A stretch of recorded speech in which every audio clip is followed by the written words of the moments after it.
Are you hungry for a slice of pizza? We all know that this iconic American favorite comes in different styles.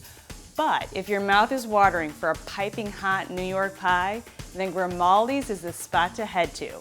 With more than 100 years of coal-fired brick oven baking tradition, this place won't disappoint. Jennifer Murillo takes us to the restaurant's first California location.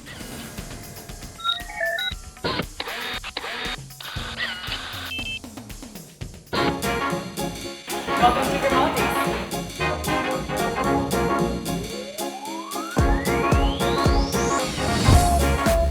Hey, we're here at Grimaldi's with Corey Latuca, the corporate chef, to tell us a little bit of what they offer. Corey? How you doing today? Good. Can you tell me a little bit of this delicious food? Absolutely. So we are a New York coal-fired pizzeria, and out here is our signature offering. We have some salads, we have some desserts, but the star of the show, the pizza, we have our traditional regular pizza, we have a pesto pizza, we have a white pizza with fresh tomatoes, and we have our featured pizza right now, which is a Diavolo pizza with sopressata salami and cherry peppers. It all starts with the ovens. We have a 25-ton brick oven that's fired with coal, so it gets it really hot and crispy and a nice char to it.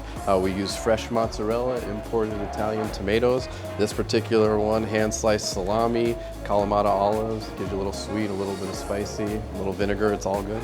But I heard there's something special about your dough.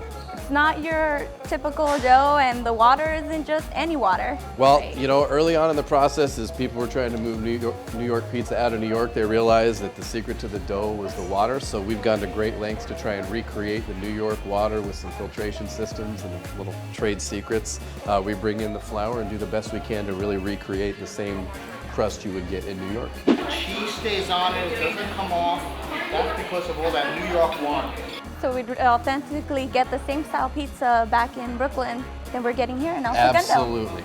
That's the goal. Make sure it tastes the same everywhere we go. I've been going to Grimaldi's ever since I grew up in Brooklyn, New York. I heard that they were opening here and had to come and have Grimaldi's in California. So I fold it, I mean, it's Oh, really big. absolutely. This is New York style. You got to fold it like that and just go for it. You get the thin crust, but it's still crispy, still chewy. And then, you know, that's the sign of a good pizza, when you can fold it in half and get it to still stand up a little bit. And the ingredients don't fall off. And the ingredients don't fall off. So you've done something right. You can't get a true New York style pizza anywhere else in the South Bay other than at Grimaldi's. That's the way pizza should be. Perfect. This is caramel apple cheesecake.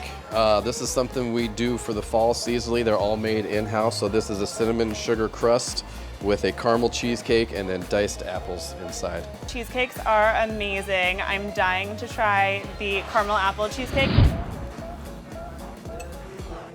Just perfect. It's so good. The caramel with the little bits of pieces inside, and the consistency is just so delicious. Thank you very much. That's what we were going for. Music is great, the staff is friendly and fun. It just always feels really good to be here.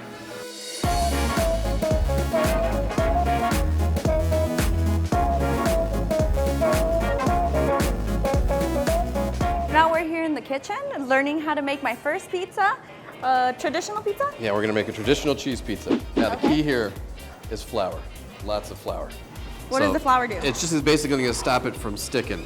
Okay. So what we'll do is we'll kind of flour up the top of this dough, work it around a little bit, go ahead and then flip it. It's all in the wrist. All on the wrist. All right, so now that you've got it kind of stretched a little bit, this is where we get to have some fun.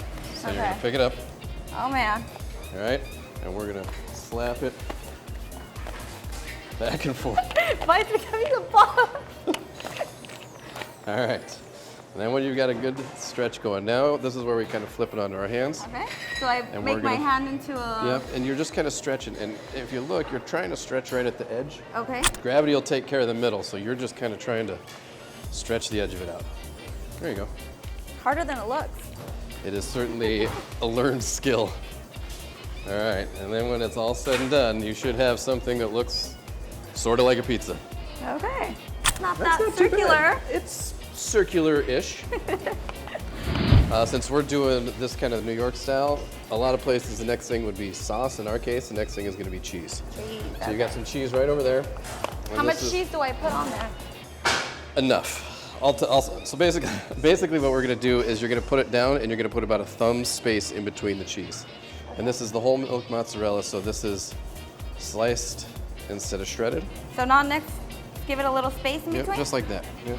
Next thing, tomatoes. You're a sauce fan, so we're gonna let you do extra sauce on yours. Okay. But that's basically it. These are our crushed Italian tomatoes. So we're gonna go for a spoon, and basically you're gonna try and dab it in between the cheese. So just Because, go- yep, just kind of like that, around the edge, just. Mine has a little extra. That's right, you said you liked extra sauce. You're just making what you want. And then the theory here is that you kind of, all these little blank spots fill in when it cooks, the cheese melts into the sauce. So then we're gonna finish this up with our little concoction of Romano cheese, oregano, black pepper, a few other things. And again, this is where the flavor comes from, so don't be afraid to hit Is it. this a house recipe as well? Yes, ma'am. A little basil. I just kind of tear them in half and throw them on there just for a little bit of garnish. There you go. And then last but not least, a little bit of olive oil. Just kind of, What's the oil do? just gives it a little bit of flavor. A little bit of flavor, and then just kind of helps everything melt together and stay nice and moist. There you go. There's your pizza. My first pizza. Back here. And I'll probably do this, but I'll just kind of show you. So you're just gonna kind of, this oven is about 8 feet deep and 5 feet wide on the inside, so we can fit about a dozen to 15 pizzas in there at a time. Wow, okay. And so we throw them in there and then rotate them through on hot spots and spin them around. You can't ruin it with all the other stuff on it. You gotta have just cheese pizza and no knife and fork. You gotta pick it up, fold it up, and eat it. The coal, what that's gonna do is it's gonna give you the really high temperature with the good crispiness, but there's not a lot of smoke. So it doesn't, you don't get that overwhelming smokiness that you do from wood. So it really lets the flavor of the ingredients come out, and it's kind of like a more pure version of a pizza, I think. I've kind of challenged myself to try something different every time I come in. And every time I like that as much or better than the last dish I had, so I'm still working on finding my favorite. Not too bad. The chef's pizza and my pizza. Pretty good. I just think people really need to come in and try it if they haven't already. It's really just such a great gathering place for your friends and family, and you can't beat an afternoon here. For Business Matters, I'm Jennifer Murillo.